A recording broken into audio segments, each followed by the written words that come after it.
علامہ اقبال کا ویسے تو یہ ایک مستقل موضوع ہے، اور اس کو اگر جن دوستوں کو دلچسپی ہو میں ان کو گزارش کروں گا کتابیں بھی آپ سرچ کر دی جائیں گی تو آپ پڑھیے۔ مختصر یہ ہے کہ ان کے خاندان پر اثرات تھے قادیانیت۔ اس وقت یہ ایک فتنہ تھا، اور فتنہ بھی ایسے کہ ایک آدمی جو ہے وہ شروع میں، یعنی اب بات پھر ایک دلچسپ جو ہے اس کو موڑ دینا پڑے گا، باتیں بہت سی ہیں، میں اس کو مختصر عرض کر رہا ہوں۔ آپ نے دیکھا یہاں ایک فرقہ ہمارے یہاں پیدا ہوا جنہوں نے کہا جی ہم تو صرف قرآن سے ہر مسئلہ حل کرتے ہیں۔ بظاہر یہ کتنی اچھی بات ہے، لیکن یہ بات وہی ہے جیسے حضرت علی نے وہ خارجیوں کے بارے میں کہا تو انہوں نے کہا ان الحکم الا للہ، فرمایا آیت تو قرآن کی پڑھ رہے ہیں، کلمے اچھے ہیں لیکن غلط زبانوں پر جاری۔ اب بھی ٹی وی پہ بعض علماء آتے ہیں وہ کہتے ہیں جی قرآن سے، اور سراسر قرآن کے خلاف، یعنی یہ وہ قرآن کو سمجھنے کا طریقہ ہے جو صحابہ کی سمجھ میں نہیں آیا معاذ اللہ، یا پوری امت کی سمجھ میں نہیں ہے۔ مرزا صاحب نے بھی یہی شروع میں کہا، انہوں نے کہا میں قرآن کی خدمت کرنے کے لیے نکلا ہوں۔ ان کا کوئی شعر بھی ہے فارسی کا جس میں کہا میں تو خادم قرآن، ایک آدمی جس نے کہا میں قرآن کا خادم ہوں، پھر اس نے کہا جی میں ہندو پادریوں کی ایسی تیسی کروں گا، پنڈتوں کی، اور میں ان سے آریہ سماجیوں سے مناظرے کروں گا اور برہمنوں سے کروں گا اور برہمچاریوں سے، اور اس کے بعد انہوں نے کہا جی میں عیسائیوں سے مناظرے کروں گا، میں 50 کتابیں لکھ دوں گا، 100 لکھ دوں گا، پھر اس نے کہا میں مجدد ہوں۔ اچھا جی چلو آپ ہوں گے مجدد، پھر کہا میں مہدی ہوں، پھر میں مسیح، یعنی آہستہ آہستہ سلو پوائزننگ، ایک ایک ڈوز آگے بڑھتا گیا، تو لوگوں کو اس نے بڑے چکر دیے۔ اب اس میں لوگوں کی رائے بھی بدلی ہے، اس سے وہ فائدہ اٹھاتے ہیں۔ مثلا یہ ہے کہ ان کا ایک معروف طریقہ واردات ہے کہ جو اس کی نبوت دعوی نبوت سے پہلے کی تحریریں، ایک عام آدمی کو وہ پڑھاتے ہیں، دیکھیں جی جو علماء کے قاعدے ہیں، میرے صاحب کے قاعدے ہیں، یہ کہتے ہیں کہ میرے صاحب ایسے تھے ایسے تھے، یعنی خود مرزا کے حوالے سے چکر دیتے لوگ۔ تو علامہ اقبال کے خاندان پہ اثرات، ان کے والد جو تھے ان پڑھ آدمی تھے، ان پڑھ آدمی کا متاثر ہو جانا بھی ایک بزرگ آدمی ہے۔ طریقہ واردات کیا تھا یہاں؟ مثلا ایک بڑی بات ہے، قادیان دیکھیے کہاں ہے، مشرقی پنجاب میں، اور بہت یعنی خاصا زمینی فاصلہ خاصا ہے۔ مجھے ایک بات سمجھ میں نہیں آتی تھی کہ ڈیرہ غازی خان میں بہت قدیم سے قادیانی لوگ موجود ہیں، مجھے سمجھ نہیں آتی تھی۔ میں ایک پروفیسر صاحب ملے، وہ اسی برادری سے تھے، انہوں نے کہا جناب ہوا یہ کہ یہاں قادیانیوں نے کوئی مبلغ اپنا بھیجا ہوا تھا، اور وہ اسکول ماسٹر تھا یا کیا تھا، اس کی دال نکل رہی تھی، اور یہ مرزا کے زمانے کی بات۔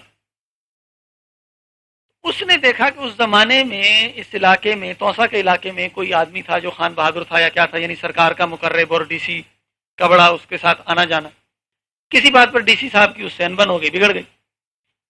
اب وہ بڑا پریشان، اب جس کو ڈی سی کے دربار کی چارٹ لگی ہو، وی آئی پی پروٹوکول مل رہا ہو، اور وہ خطرے میں نظر آئے تو بڑی پریشانی تو ہوتی ہے۔ یہ جو قادیانی مبلغ تھا، اس نے دیکھا کہ یہ بندہ کچھ گڑبڑ ہے، بندہ بارسوخ ہے یہاں اس علاقے میں، اس کا اچھا نام ہے۔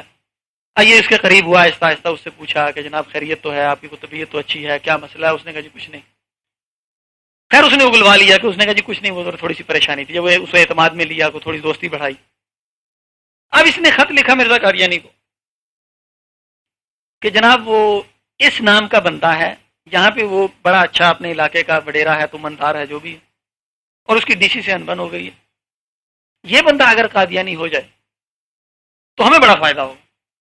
اس نے کہا ٹھیک ہے۔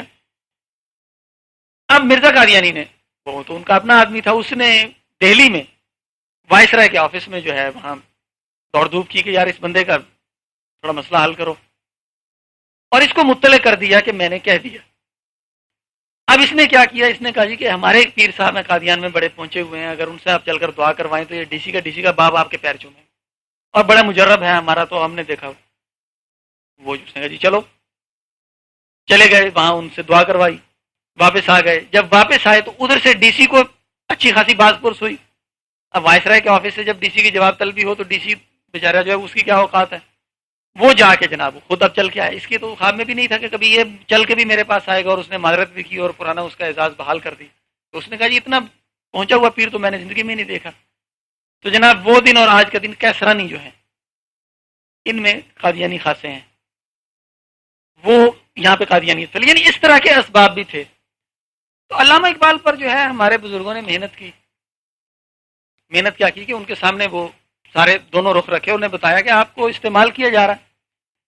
چنانچہ نئے پڑھے لکھے لوگوں میں جتنا سخت، جتنا واضح، جتنا قطعی، جتنا تفصیلی اقبال نے اس زمانے میں لکھا، اس سے پہلے کسی نے نہیں لکھا قادیانیت کے خلاف۔ قادیانی نے خود لکھا کہ ہم اقبال کا والد ہمارے مرزا صاحب کا معتقد تھا، بعد میں بیٹے کے سمجھانے پر جو ہے وہ منحرف ہو گیا، ان کا لکھا ہوا موجود۔ اس کا بڑے بھائی کے متعلق ہے شیخ عطا محمد، یعنی ایک اب انہوں نے ایک نیا موقف لیا، انہوں نے کہا جی پہلے انہوں نے یہ کہا کہ علامہ اقبال بڑے سمجھدار آدمی تھے، لیکن یہ حراریوں کو جو ہے پتہ نہیں کیا ہوا، ان کو خدا سمجھے، انہوں نے جا کے جو ہے بہکا دیا، وہ ان کے بہکاوے میں آ کے ہمارے خلاف ہو گئے۔ یعنی بڑے پڑھے لکھے آدمی تھے، سمجھدار تھے، کئی ہزار دماغوں کا نچوڑ تھے، لیکن حراریوں کے بہکاوے میں آ گئے۔ تو یعنی ایک آدمی کی اپنی رائے نہیں ہے، کسی کے بہکاوے میں آ گیا عقیدے جیسے مسئلے میں، پہلے تو اس کو انہوں نے ایک بالکل جو ہے مٹی کا مادو ثابت کیا۔ پھر دوسرا بار انہوں نے یہ کیا جی کہ اصل میں کیا ہے کہ وہ تو جو ہے جاہ پرست تھے، منصب پرست تھے، ان کو بڑی تلاش تھی، وہ ہائی کورٹ کے جج لگنا چاہتے تھے، وہ کابینہ میں جانا چاہتے تھے، وہ انگریز کی بارگاہ میں مقرب ہونا چاہتے تھے، یہاں پہ ان کو ناکامی ہوئی تو وہ رد عمل میں خلاف ہو گئے، چونکہ سر ظفر اللہ سے ان کی کچھ ٹھنی رہتی تھی۔ یعنی اب بات کیا ہے کہ جو لکھا ہوا ہے وہ ہضم نہیں ہو رہا ان کو۔ اقبال کا قادیانیت کے خلاف لکھا ہوا ایک حقیقت ہے، اب وہ اس کو بے وزن کرنا چاہ رہے ہیں۔ انہوں نے کیا کہا کہ جناب یہ تو ایسا آدمی تھا جس کی رائے کا کوئی وزن ہی نہیں، یہ تو اس کو ذاتی طور پہ اس کو زک اٹھانی پڑی اور اس نے ہمارے خلاف لکھ دیا، یا اس کو حراریوں نے بہکا اور اس نے خلاف لکھ۔ اس کے علاوہ اقبال کا کوئی نرم گوشہ موجود نہیں۔